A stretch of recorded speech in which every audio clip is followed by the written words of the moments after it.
પોરબંદરના ગાયવાડી વિસ્તારમાં તસ્કરોએ કાયદો અને વ્યવસ્થાને પડકાર ફેંક્યો હોય તેમ એક કપડાની દુકાનને નિશાન બનાવી છે, જેમાં અજાણ્યા શખ્સે દુકાનના શટરના તાળા તોડી ટેબલના ખાનામાં રાખેલી ₹1.5 લાખની રકમ ચોરી કરી છે। આ મામલે પોરબંદરના ભારતીય વિદ્યાલય પાસે આવેલ ખોડિયાર સોસાયટીમાં રહેતા જીતેન્દ્રભાઈ ઈદલદાસ મુલચંદાણીએ નોંધાવેલ પોલીસ ફરિયાદ મુજબ તેઓ ગાયવાડી 2માં કાપડની દુકાન ચલાવે છે। તારીખ 3ના રોજ રાત્રે 9:30 વાગ્યે તેઓ પુત્ર હિતેશ સાથે દુકાન બંધ કરીને ઘરે ગયા હતા। તે દરમિયાન વહેલી સવારના સમયે કોઈ અજાણ્યા શખ્સે શટરના બંને તાળા તોડી દુકાનમાં પ્રવેશ કર્યો હતો અને ચોરી કરી સામાન વેરવિખેર કર્યો હતો।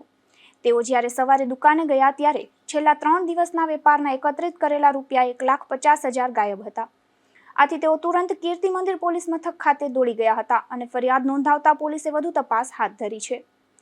ગાયવાડી જેવા સતત ધમધમતા વેપારી વિસ્તારમાં ચોરી થતા ચકચાર મચી છે। જો કે તસ્કર હાથવેતમાં હોવાનું જાણવા મળે છે। નિપુલ પોપટ સાથે અશોક થાનકી, ગુજરાત ન્યૂઝ, પોરબંદર।